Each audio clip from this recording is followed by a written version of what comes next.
नमस्कार। रोजाना हिमाचल के खास बुलेटिन में आप सभी का बहुत बहुत स्वागत है। मैं हूं आपके साथ भावना रनौट।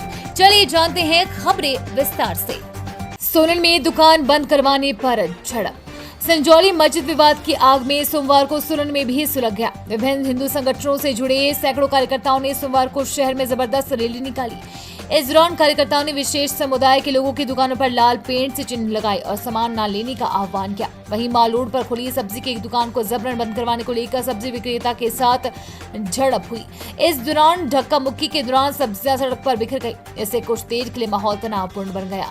हालांकि मौके पर मौजूद पुलिस ने मामले को शांत करवाया। व्यापार मंडल सोलन के आह्वान पर व्यापारियों ने दिन के 12 बजे तक दुकानें पूरी तरह बंद रखी।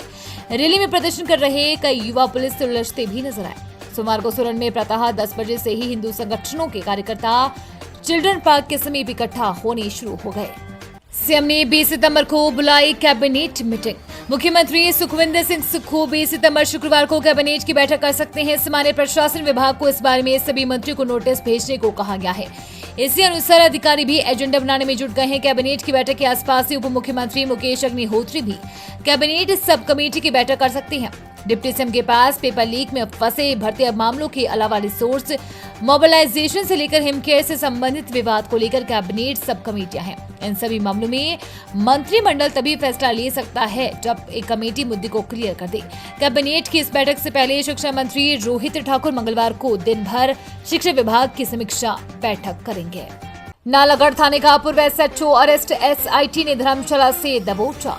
पुलिस थाना नालागढ़ में एक दंपति के साथ मारपीट व प्रताड़ित करने के मामले में एसआईटी ने एक और पुलिसकर्मी को गिरफ्तार कर लिया है। एसआईटी ने नालागढ़ थाना के पूर्व एसएचओ को धर्मशाला से गिरफ्तार किया है।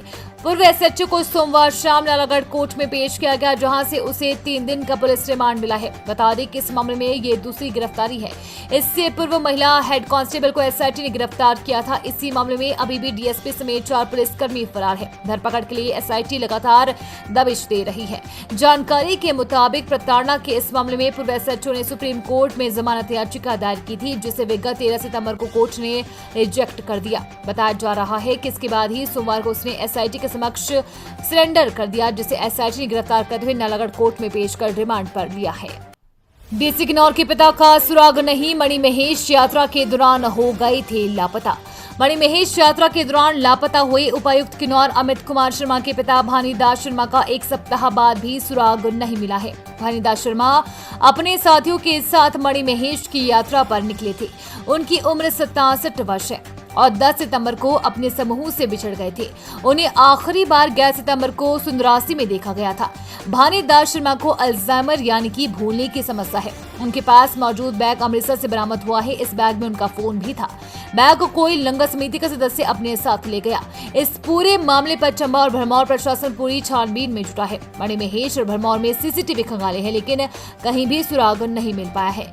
गौरतलब है कि मणिमहेश यात्रा पर आने वाले श्रद्धालुओं के पंजीकरण के लिए चंबा प्रशासन ने करी चुवाड़ी से हरसे तक कई जगह नाके लगाए थे। इन नाकों में मणिमहेश जाने वालों को पंजीकृत किया जा रहा था, लेकिन मणिमहेश यात्रा से लौटने वाले श्रद्धालुओं का पंजीकरण ही नहीं किया गया। जाति जनगणना कराएगी मोदी सरकार। आरएसएस की भी सहमति के बाद मंथन तेज। मोदी सरकार जल्द ही जाति जनगणना कराने का ऐलान कर सकती है। सूत्रों के अनुसार जनगणना के लिए काम शुरू हो चुका है। माना जा रहा है कि जाति जनगणना को लेकर मोदी सरकार का बदला हुआ रुख आरएसएस के स्टैंड के चलते हैं। हाल ही में हुई आरएसएस की बैठक में इसको लेकर सहमति बताई गई थी। बता दें कि एनडीए के सहयोगी पार्टी जेडीयू और एलजेपी भी जाति जनगणना कराने की मांग कर चुके हैं। बढ़ गई यूपीआई की लिमिट। अब 5 लाख तक पेमेंट। अगर आप भी यूपीआई का इस्तेमाल करते हैं तो आपके लिए खुशखबरी है। National payments corporation of India ने ऑनलाइन पेमेंट की लिमिट 5 लाख रुपए तक बढ़ा दी है। हालांकि ये सुविधा कुछ खास कैटेगरी, टैक्स पेमेंट, अस्पताल और एजुकेशन इंस्टीट्यूट, आईपीओ और आरबीआई रिटेल डायरेक्ट स्कीम के लिए उपलब्ध होगी।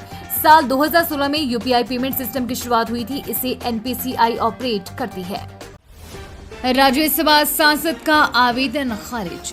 प्रदेश कोर्ट ने अभिषेक मनु सिंघवी की चुनाव याचिका को हर्ष महाजन के आवेदन पर खारिज करने से इनकार कर दिया। कोर्ट ने राज्यसभा सांसद हर्ष महाजन के आवेदन को खारिज कर दिया है। आवेदन में चुनाव याचिका की गुणवत्ता पर सवाल उठाते हुए इसे खारिज करने की गुहार लगाई थी। न्यायाधीश ज्योत्सना रिवाल दुआ ने हर्ष महाजन का आवेदन करने के साथ ही उन्हें 2 सप्ताह के भीतर चुनाव याचिका का जवाब दायर करने के आदेश जारी किया। हर्ष महाजन का कहना था कि याचिकाकर्ता अभिषेक मनु सिंघवी ने राज्यसभा चुनाव के लिए समय समय पर जारी हिदायतों को अपनाने की हामी भरी थी। अब चुनाव हारने के बाद प्रार्थी याचिका दायर नहीं कर सकता। पुलिस भर्ती के लिए नया सॉफ्टवेयर तैयार, जल्द विज्ञापित होंगे कांस्टेबल के 1250 पद। हिमाचल पुलिस में कांस्टेबल के करीब 1250 पदों को भरने के लिए नया सॉफ्टवेयर बनाया गया है। लोक सेवा आयोग ने नेशनल इंफॉर्मेटिक्स सेंटर यानी NIC से इसे बनवाया है। आजकल इस सॉफ्टवेयर का ट्रायल चल रहा है। बहुत जल्द लोक सेवा आयोग अब इन पदों को विज्ञापित कर देगा। पुलिस भर्ती का ये मामला करीब 1 साल से उलझा हुआ है। पुलिस खुद भर्ती करती थी, लेकिन पिछली भर्ती में मामला CBI तक जाने के बाद पुलिस मुख्यालय ने इस बार इनकार कर दिया था। इसके बाद ये काम लोक सेवा आयोग को दिया गया था। इसमें भी प्रक्रिया से संबंधित कई त्रुटियां रही, जिन्हें दूर करने में काफी वक्त लगा। पहले 1226 पदों को ही भर्ती के लिए दिया गया था, लेकिन इसके बाद बैकलॉग के करीब 30 पद और इसमें जोड़े जा रहे हैं। इस भर्ती के लिए बनाए गए नए नियमों में भी कई बार संशोधन हुआ है। उम्मीद है आपको आज का बुलेटिन पसंद आया होगा। इसी के साथ हिमाचल की तमाम खबरों को जानने के लिए रोजाना हिमाचल के पेज को फॉलो, लाइक और सब्सक्राइब करना बिल्कुल न भूलें। धन्यवाद।